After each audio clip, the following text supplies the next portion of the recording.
Hey gang, Nate DMZ, getting around to recording the unwrapping video for the box of Seaquestria Beyond I got.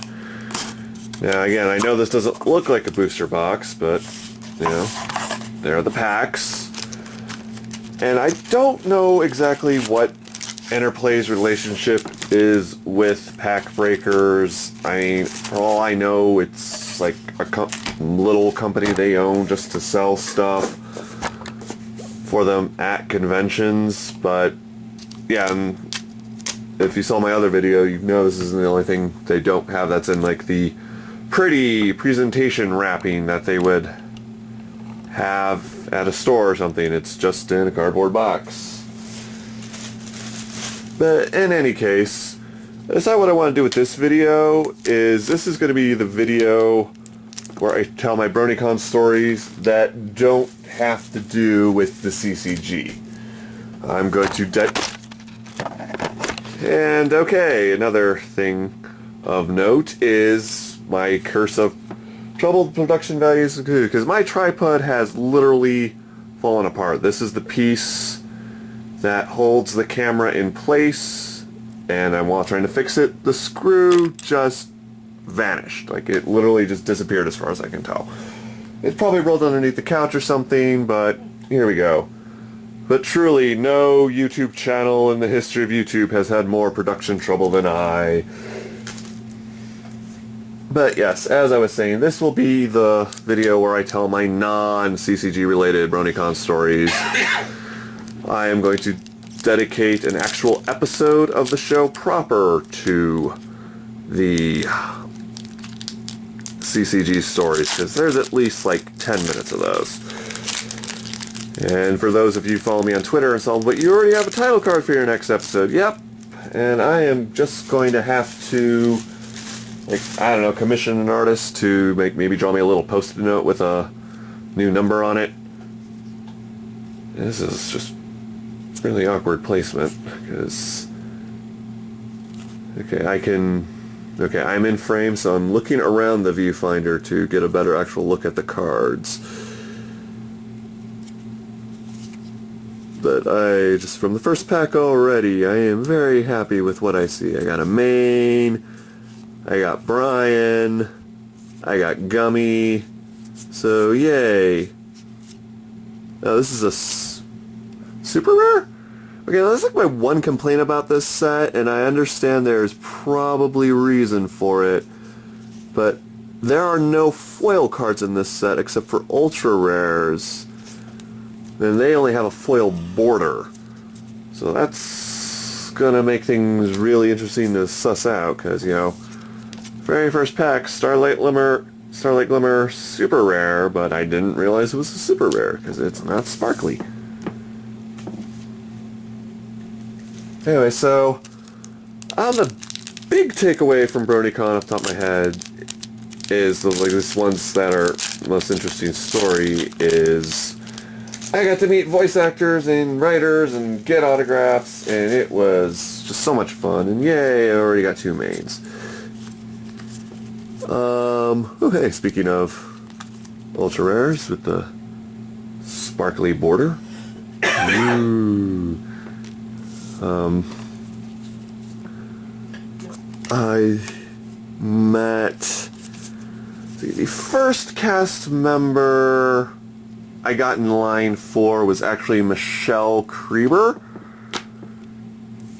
and I actually didn't get to really meet her so much because it was pointed out to me while waiting in line that they had cashews for their line snack, and I am fatally allergic to cashews.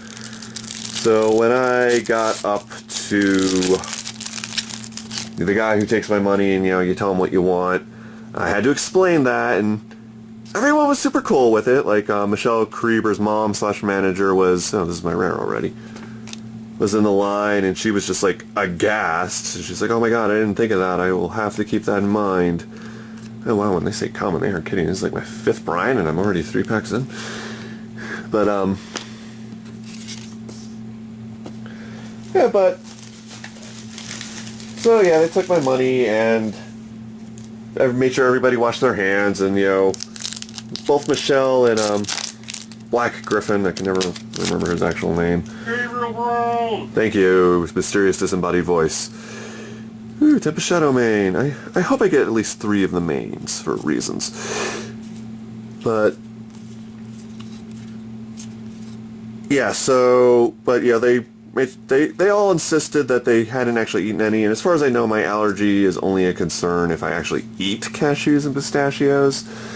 But, you know, we all agreed that it's not worth me dying over. Like, I almost didn't say anything because social anxiety. Finally, the rational voice in me says, do you really want to die to get an autograph? So, you know, there was that. So by the time, you know, what they ended up doing was that there's a super rare. Is it me, or are they sooner into the packs than they used to be? They used to be, like, halfway in at least. But anyways, oh yay, Party Mare, so happy. So by the time I actually got to Michelle Creber, the guy who took my money actually, like, held the case for her, and she very carefully signed it, so she didn't actually make contact with it. So I actually didn't get to really talk to her because I felt so bad for making them go through such hassle, as it were, that I choked. And so I didn't get to, because I was actually having people sign my Season 5 DVD set. And the reason why I picked Season 5, not only because, hey, it's my favorite season, but because just everyone there had a fairly decent attachment to it, just about.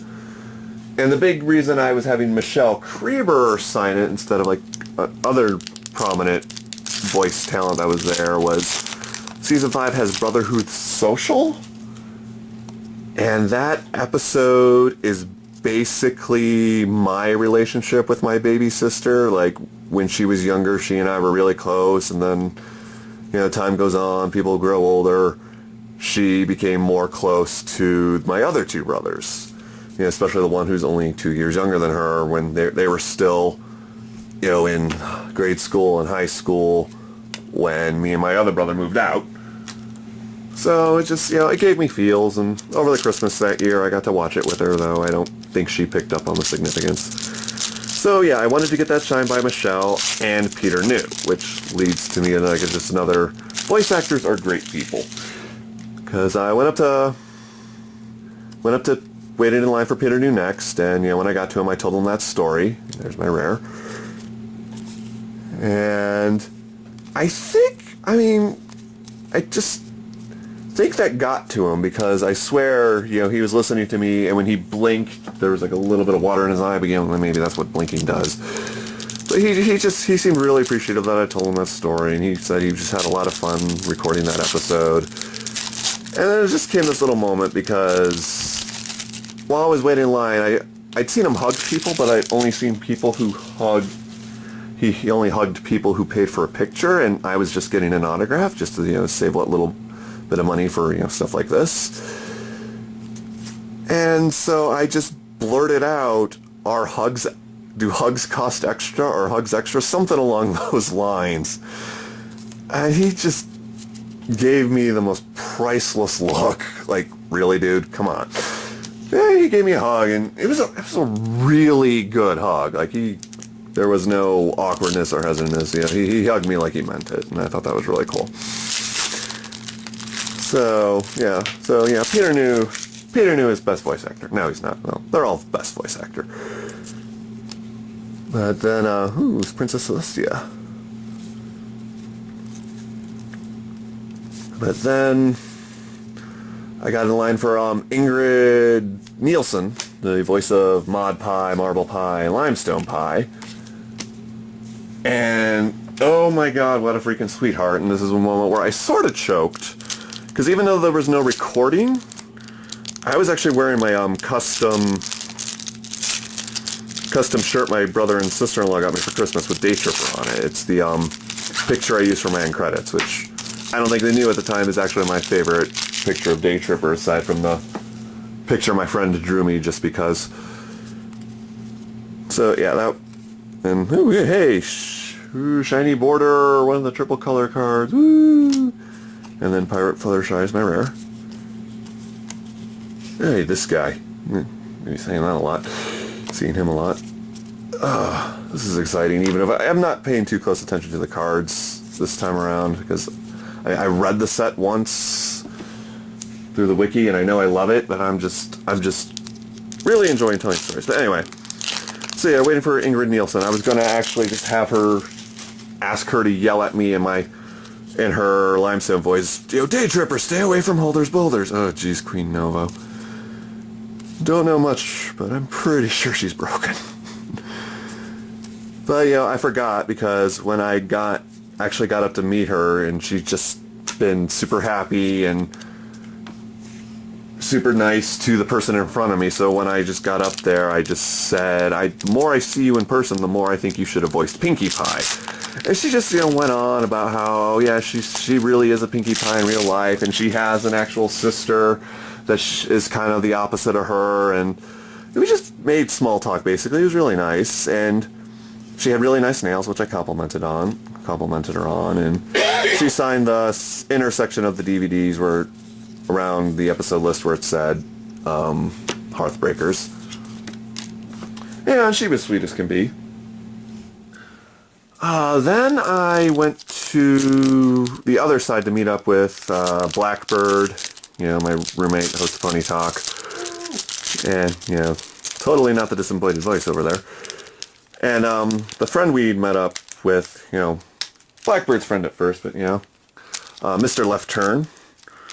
Links to their channels in the description whenever this goes online. And, they were talking, and they were waiting in line for an author I knew he wrote, he wrote Forgotten Friendship, the second most recent Equestria Girls special, and I really, really liked it, but I didn't have anything special for him to sign.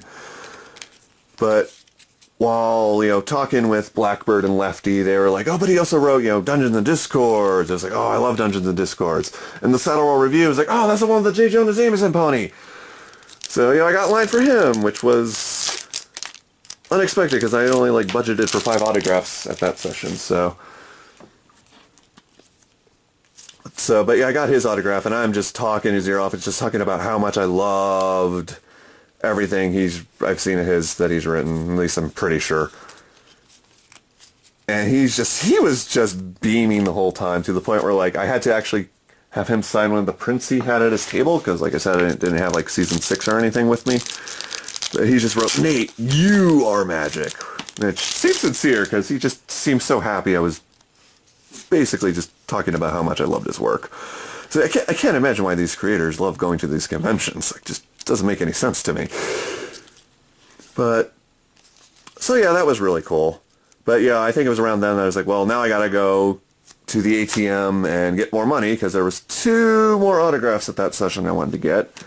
One was Amy Keaton Rogers, who's written some of my favorite episodes, not the least of which was the main attraction, which, is also relevant to this BronyCon. But she seemed really nice, and I made a point to get in her line before I got in M.A. Larson's line, because her line was so short, and I felt kind of bad for her. But she was super nice. She just wrote, smile and, her signature, but it was really nice. But I don't know, because I blanked. Well, of course, when I got up there, I blanked on what episodes she had written, other than, the main attraction. But I know it's ingrained in my brain that, most of my favorite episodes are written by her. And then I got in line for M.I. Larson, who I wanted to make sure I sincerely thanked, because, season 5 contains Slice of Life, and I was just talking about how great it was, because I'd seen shows that, might shout out to their friends, but their fans, but I'd never seen a show write basically a thank you letter to their fans. And he was just talking about how he was really glad it was interpreted like that. But actually the exchange opened with him asking who was my favorite pony of the main 6. And I said, well, if you asked me main 7, I would have said Starlight. And he goes, well, I didn't. So I just thought that was a really great response. But then I said, well, Pinkie Pie and Rarity are kind of tied, and, they were close on the front cover of the DVD. So he said, okay, I'm going to sign it, and I'm going to say my favorite line that I wrote that Pinkie Pie said, which turned out to be, and that's how Equestria was made, which, you know, was a really great Pinkie line. And then, you know, in the middle, I just hesitated again because I didn't ask for a picture. So can I have a hug? And he just said, of course, man, this is My Little Pony convention. Of course you can have a hug. And again, he was a good hugger. He meant it. It wasn't this awkward, okay, this fan's asking me for this awkward thing, and I don't want to be rude. No, he meant it. And I thanked him again for the trip on Twitter, and he said, oh, thank you. So, I was really cool. It's really hard to find the rares. I don't know what it is. I really think I am thrown off by airspace. Okay, so that was the first session of the voice actors. There was another voice actor there. Oh, Tabitha St. Germain was there, but her line was ridiculous. And it felt weird to get one of the main six's signature and not the others. I mean, ooh, another shiny border, ooh. And then bulk biceps is my rare. And I mentioned before that this style is kind of hard to get used to, but bulk just looks weird in this style. I do appreciate they got his actual voice actor, though. But yeah, again, it was more of like, I really don't have anything appropriate for them to sign. And, you know, they wrote some of the things I really, really liked, but it wasn't just like this huge, long laundry list of things I absolutely loved. And, you know, Lefty and Blackbird pointed out, she's like, it's a shame his line was so long because he was a really cool dude. Or his line was so short because he was a really cool dude. So, yeah, that was voice actors on the first day. Then it was like the main attraction, you know, as I mentioned earlier. The first autograph I knew I absolutely wanted, because I was debating whether or not I wanted to do autographs this time at all, was Lena Hall, you know, the voice of Kalatula or Ra-Ra. And I was determined to get her autograph because I, you know, heard her story about how she, you know, My Little Pony helped snap her out of her depression, and I too have depression. And I think, well, I'm the MLP CCG guy. Well, actually, no, it was like, man, I was trying to think of something to get Ra-Ra to sign. And as I have mentioned in more than one video, my cards are all over the place. So I had opened a random box looking for something else. And the first thing I saw was Ra-Ra's super rare from, I don't know, one of the more recent sets. You know, one where she's simply Ra-Ra. I think that's the title of the card, if anyone's curious about that. So, okay, so like, okay, that's a Destiny moment. And then, you know, went to her panel the day before, got her autograph, and she's basically told her story, how much she loves the show, to the point where she's asked, you know, let me know when you want me back. More Brian, a Legion of Brian. And yeah, like hearing her story is one thing. Hearing her tell her story was another. Like, not even 5 minutes into the panel, I leaned over to Blackbird and says, yeah, I think I love her. And then Blackbird sort of stole my thunder because they opened the floor to questions. And I was like, I can't think of anything to ask her. And he went up and and again, you know, I'll link to it in my description because he recorded his question. And he basically asked, you know, what was it like to find out you had toys? And again, I'll link you to the video because I can't do it justice. But then he's like, well, do you know she has cards in the card game? And her reaction was priceless.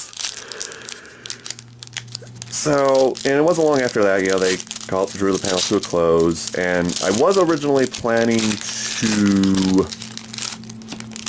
go to her autograph session that day, but we were all really hungry, and then I had to help Blackbird and Lefty with their panel, so I decided to get her autograph the next day. And I was going to show her the game card, I was going to have her sign, but like people came up to her, and it wasn't just people coming up and saying hi, they had like gifts for her, like they drew her art that they were giving her. So I was like, okay, I'll just come back. But on my way out, I just said, I'll have you sign a game card tomorrow. And she was like, oh, okay. like really excited, like, you know, what I'm saying about Ingrid Nilsen being the real life Pinkie Pie. No, Lena Hall is the real life Pinkie Pie.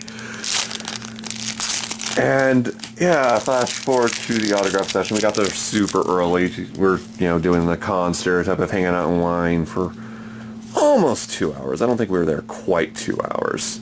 Ooh, a non-shiny super rare.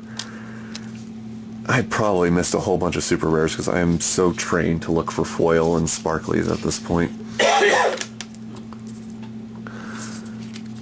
So yeah, she comes in and the first thing she says, like, super excited, super sincere, I have to leave at 3, but I want to meet all of you. And just, again, the sincerity just warmed my heart. And at this point I should mention, I actually did go back to BTM to get, I wanted a picture of Lena Hall at this point, because I don't know, it's just, her cult of personality, her charisma, her sincerity, I don't know, just an autograph wasn't enough anymore. And, you know, while waiting in line, I just shout, I love you, we love you. I said we, we love you, Lena, and she made eye contact with me, saying, I love you guys too. And then I got to the line, and oh jeez, I don't know what it was there, but I just completely lost it. You know, I was trying to tell her, like, this, I really love your story, and this card's really cool, and I want you to sign it, and you're just, I mean, and at least what I just recited there is, ooh, okay, yeah, story about this card later, but I'm okay with pulling another. And then we got Pirate Twilight behind it. I mean, what I just tried to recreate now is at least in some semblance of an order. But, oh god, it was such a mess. But, you know, again, God bless her. She just smiled, and again, it seemed like the night.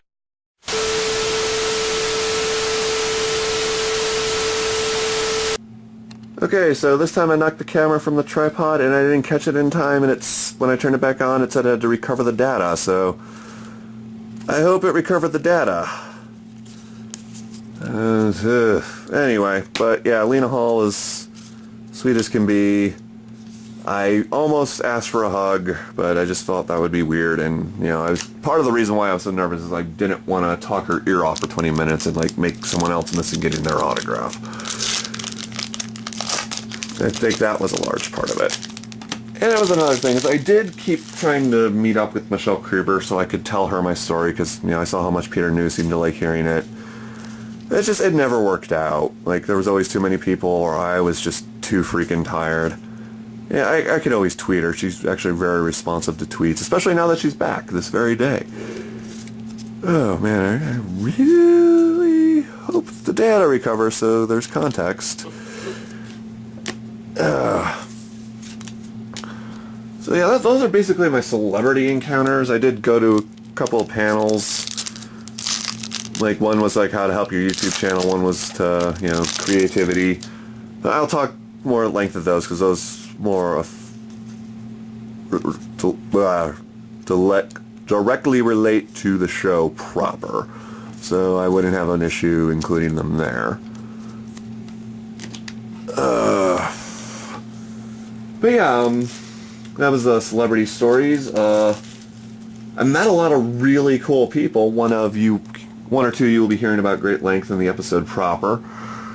But like I said, I met Blackbird's friend, Mr. Left Turn, who was a really cool dude. I also met his friend, Bright Idea, who was just a sweetheart. The first night there, we had just a pickup game of Cards Against Humanity, which, if you are the faint of heart, don't play that game. Just don't. That said, there's a non-shiny super rare. No, wait, that's an uncommon. Don't know why I thought it was an SR. The rares are definitely earlier in the pack than they were. That's throwing me off. That's my story, and I'm sticking to it.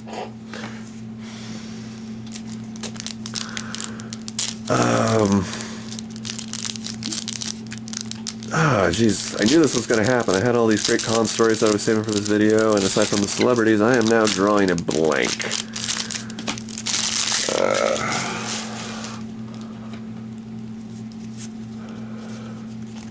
I spent way too much money at the vendor's hall, but, you know, that's what you do at a convention.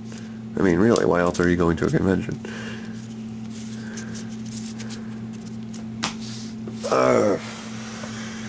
Well, last 2 packs.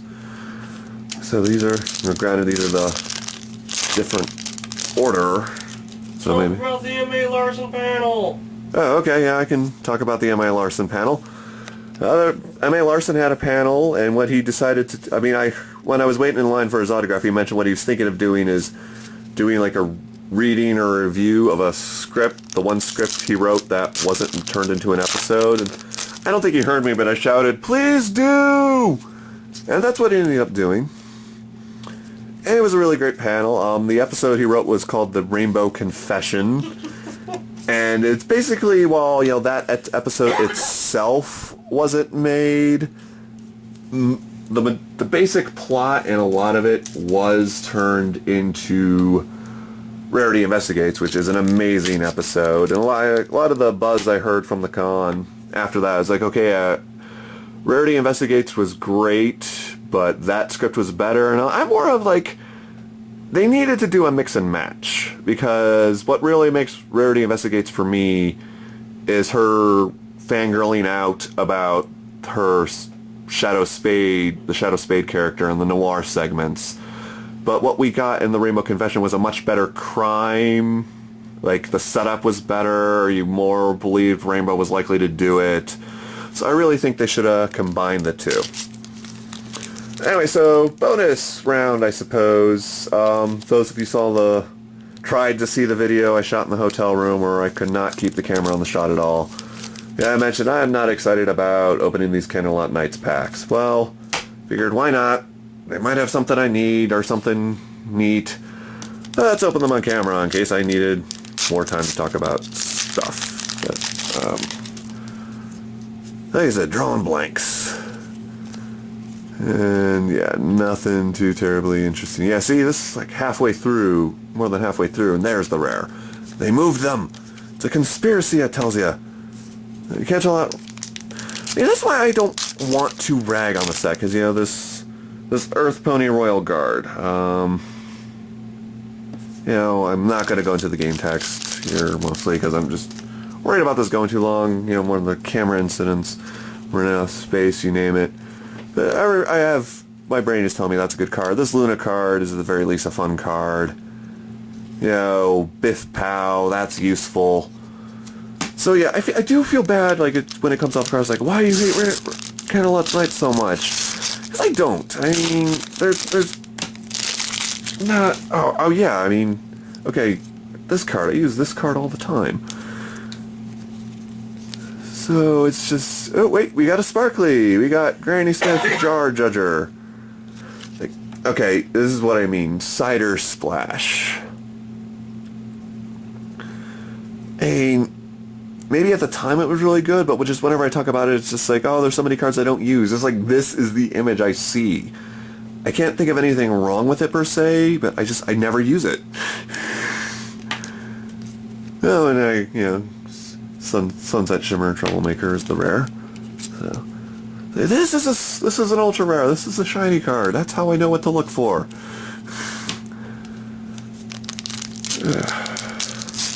I don't know. I just do know at the very least I do have to figure out what the heck to do with all these Candlelight Night cards I've acquired over the years. Burn them. Ooh, we got a shiny Daisy. Ooh, isn't it pretty? And my rare is the Hard Way. Oh, and in be indirectly talking about this Scootaloo card when I do my episode proper. Oh, so much good stuff going on. I mean, as soon as I stop recording, I'm going to think of like, oh, I should have talked about this, should have talked about that. And, ooh, full alternate foil of the chicken costume. And I really hope these alternate foils are ones I need for my collection, because as of right now, I am still kind of, I mean, like I said, I just can't get excited about this set anymore. If I get a Queen Chrysalis, I will eat those words. I am not holding out for that. I did get a Nightmare Moon in those premiere packs. Ooh, meant Manny Roar, the Manticore. And train tracks. Okay, yeah, that's pretty sure Amy Keaton Rogers wrote this episode, which is the mystery on the Friendship Express or whatever. Okay, last pack. Say it with me, everybody. Every pony. Queen Chrysalis. Queen Chrysalis.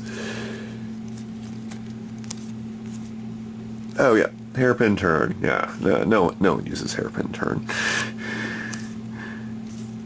Yeah, no Queen Chrysalis, but we did get main raising experience, which, frightening can be good. And so that's probably like a taste of my BronyCon experiences, and now I'm just noticing my camera is flashing the battery warning at me. So hopefully you guys get all of this video.